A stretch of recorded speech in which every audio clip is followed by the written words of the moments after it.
You're seriously asking us for money? My brother's wife Jenna laughed, the sound cold and condescending as it bounced off the sterile walls of my hospital room.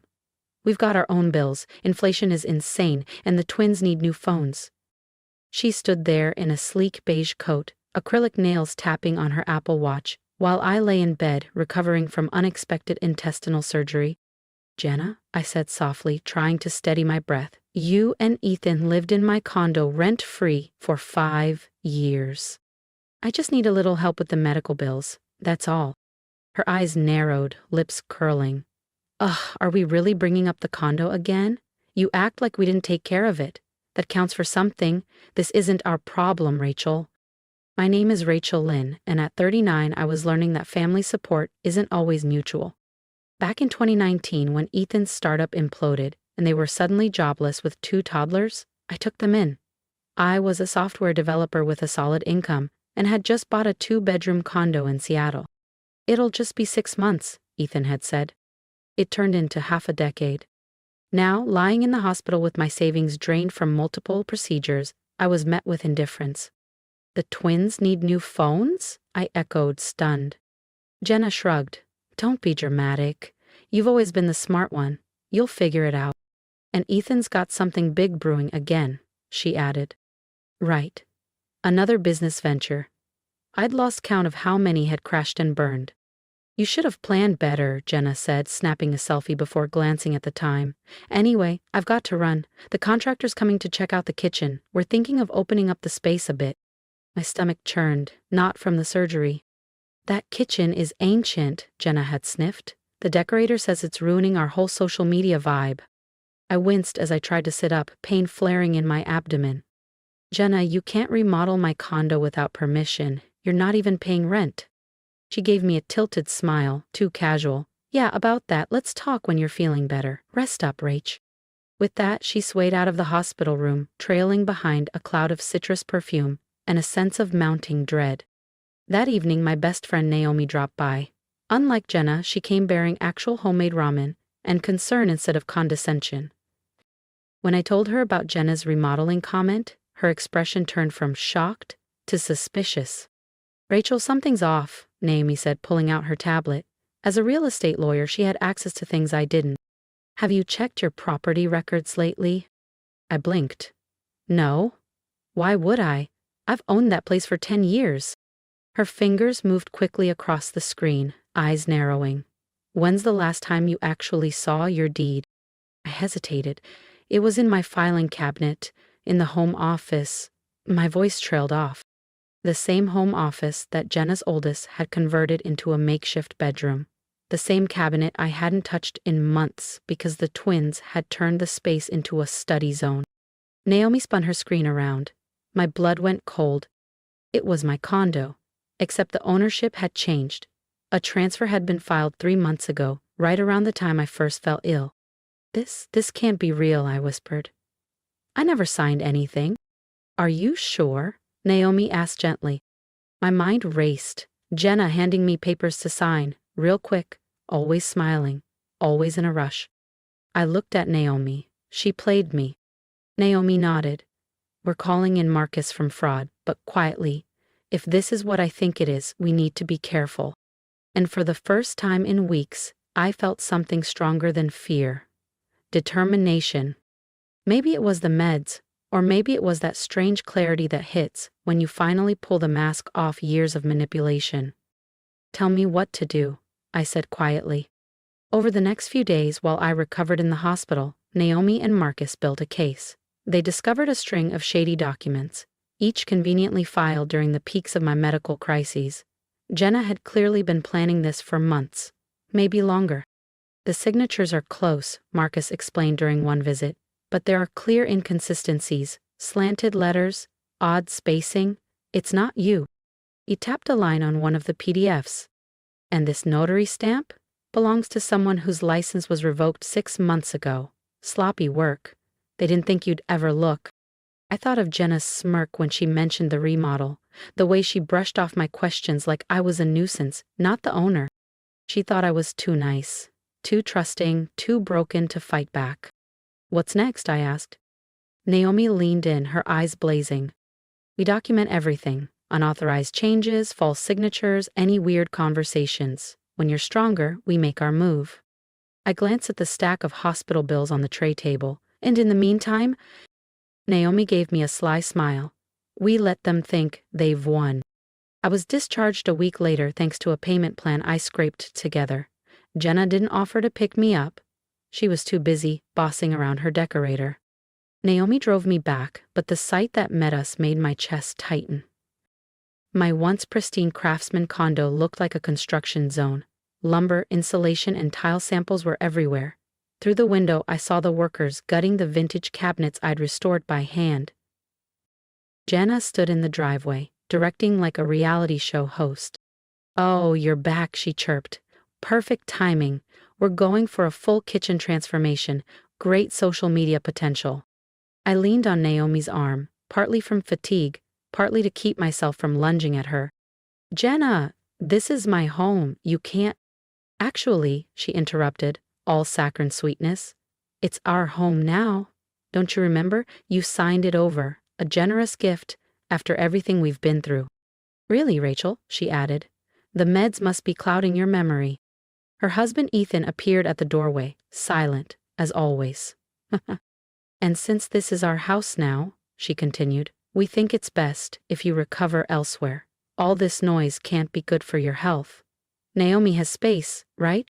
I felt Naomi tense beside me. I squeezed her arm. "Not yet." "Of course," I murmured. "Just let me grab a few things from my room." "Oh, we moved your stuff to the garage," Jenna said airily. "Didn't want construction dust ruining your things." I smiled, tight-lipped. So thoughtful. "Just my meds and a change of clothes for now." A worker emerged with 2 boxes in my medication bag. Jenna was already back to fabric samples and backsplash colors. Naomi and I drove off in silence, until I finally let the tears fall, but not out of despair, out of clarity, out of fire. "They really think they've won," I whispered. Naomi smirked. "They don't know Marcus filed for an emergency injunction, or that you installed hidden cameras months ago." I turned toward her, a small smile creeping onto my face. "Didn't tell anyone. Thought I was being paranoid. Turns out, I wasn't paranoid enough." Naomi's grin widened. "You were smart. You trusted your gut even when your heart wanted to keep giving chances." As we pulled into her driveway, I thought about Jenna's smug confidence, her belief that I'd stay quiet, like always. "How soon until we move?" I asked. Naomi checked the mirror, her voice steady. "Marcus is expediting the injunction. We've got enough to act soon, but let them keep renovating. Every dollar they pour in without legal rights just strengthens your case." I nodded. For years, I let things slide in the name of peace. Not this time. This time, I wouldn't panic. I wouldn't beg. I would wait, observe, and when the moment was right, I'd take back everything they tried to steal. "They think I'm weak," I murmured, staring out the window as Naomi's car passed rows of cozy Seattle homes. "They think, because I've always been the nice one, I'll let this go too." Naomi parked in her driveway and cut the engine. "Then they never knew you at all," she said. "The real you, the woman who put herself through engineering school, restored a century-old home by hand, and built a career while they played house with your property." She was right. Somewhere along the way, I let Jenna's version of me, the pushover, the peacekeeper, the doormat, become truth. But not anymore. "Get some rest," Naomi said as she helped me inside. "You'll need your strength for what's coming." I settled into her guest room, surrounded by the 2 boxes I'd salvaged from my own home. That night my phone buzzed with a text from Jenna. "The decorator thinks we should turn your old room into a home gym. The kids need a winter space. Hope you're healing." I didn't reply. Instead, I opened my laptop and logged into the hidden camera feed. There she was, Jenna, parading through my home with the decorator, calling out changes like it was her kingdom. "We'll need all new appliances," she said. "Maybe knock down this wall, too. The old Rachel had such dated taste." She actually rolled her eyes when she said my name. I closed the laptop, breathing slowly. They thought they'd won, thought their fraud had bought them my silence. But oh, they had no idea what was coming. 2 weeks passed. From Naomi's guest room, I healed and watched. Every day brought a new delivery: premium stoves, marble counters, voice-activated lighting. All of it bought with money from a fraudulent home equity loan, taken out in my name. They've burned through over $150K already, Marcus reported during one of our evening meetings. The paperwork's a mess, half the forms unsigned or inconsistent. They were in a rush, sloppy. Naomi laid more documents across the dining table, now our makeshift war room. Their contractor isn't licensed for structural work, she added, and they never pulled permits for that wall they knocked down. I sipped my coffee, energy returning. Do we have enough? Marcus nodded. Between the forged signatures, revoked notary, and hidden footage, yes.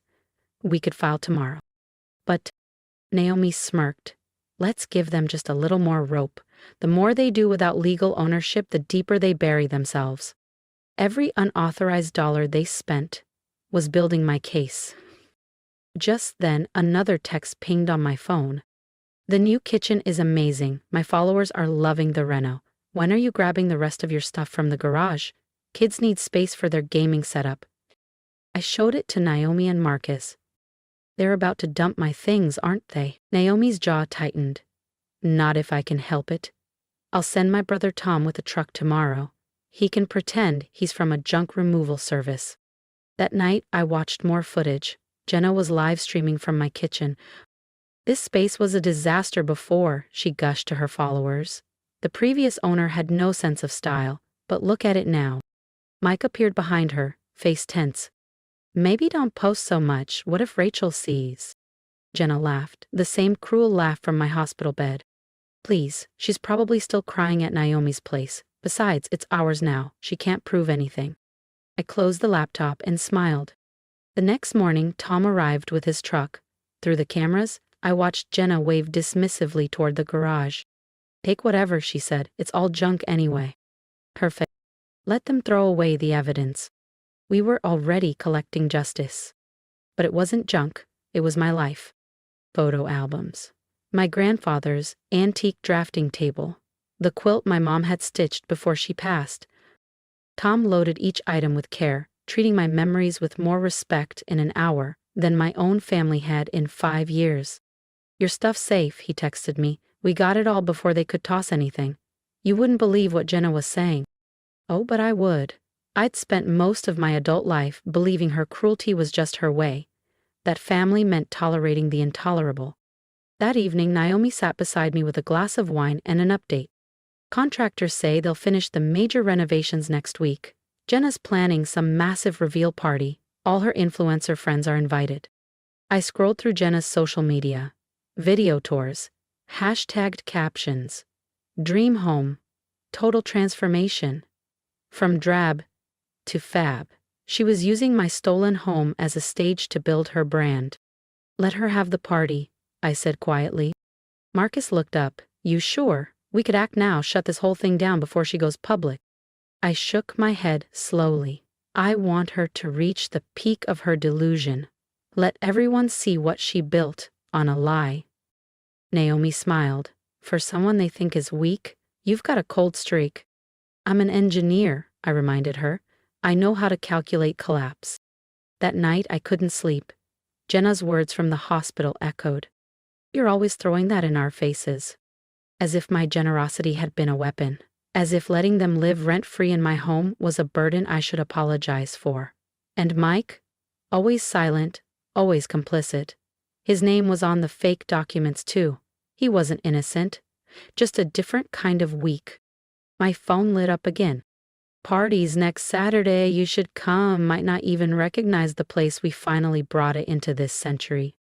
I showed the message to Naomi the next morning. She raised an eyebrow. You want to go? I smiled. Oh, I wouldn't miss it for the world. The next few days were a blur of paperwork and legal prep.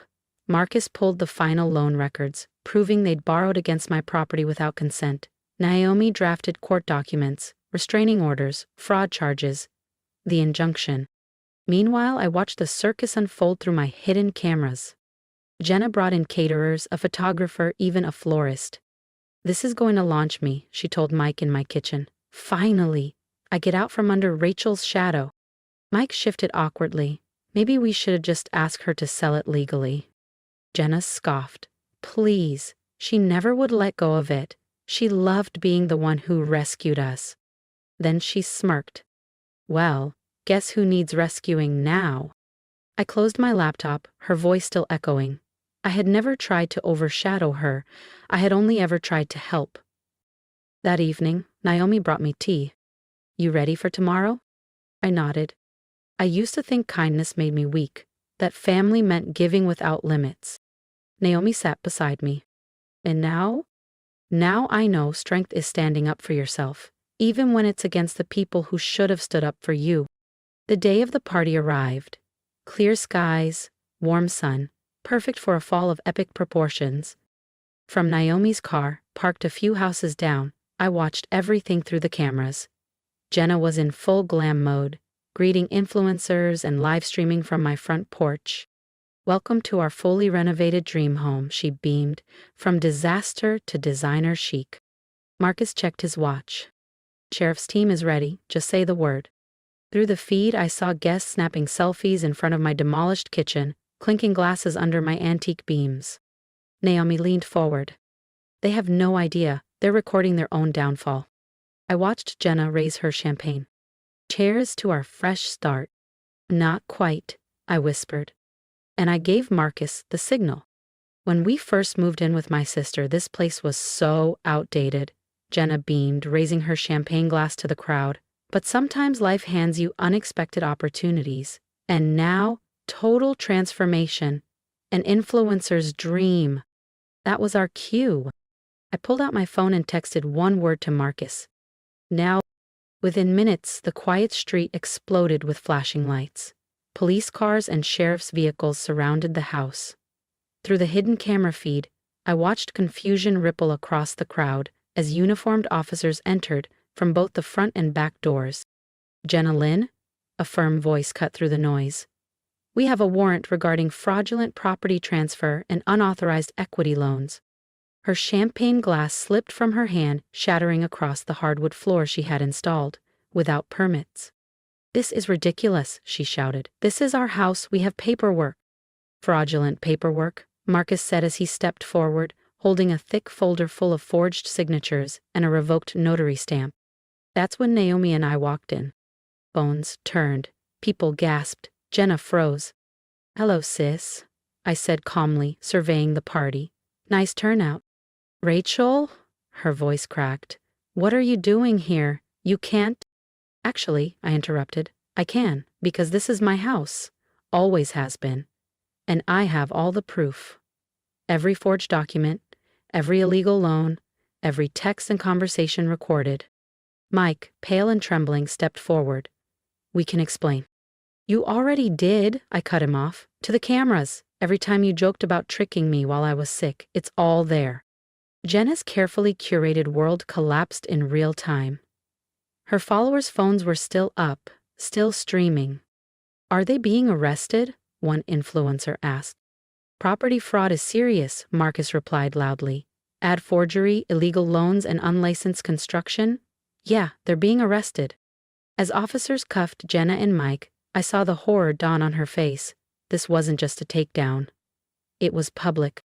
Wait, she cried. The renovations, our things. You mean my things? I said. In my house? The squad cars pulled away as the guests began quietly slipping out. Their phones had likely already uploaded every humiliating second. Jenna's reveal had turned into a full-blown exposé. Naomi glanced over. You okay? I looked around, at the mess, at the remnants of a party meant to celebrate my stolen home. And for the first time in months, I was, yeah, I whispered. I really am. 6 months later, I stood in my kitchen, running my fingers across the vintage cabinets I'd restored, again. The court had ordered Jenna and Mike to repay every cent they spent on renovations. I used the money to repair the damage, but on my terms. Jenna and Mike took a plea deal. Last I heard, they moved to Florida. Jenna's influencer career never recovered. Every time she posted, someone brought up the live stream of her arrest. The biggest surprise? Their kids. My nieces and nephews reached out on their own, apologized. The oldest, now in college, even visited. You taught me what integrity looks like, she said.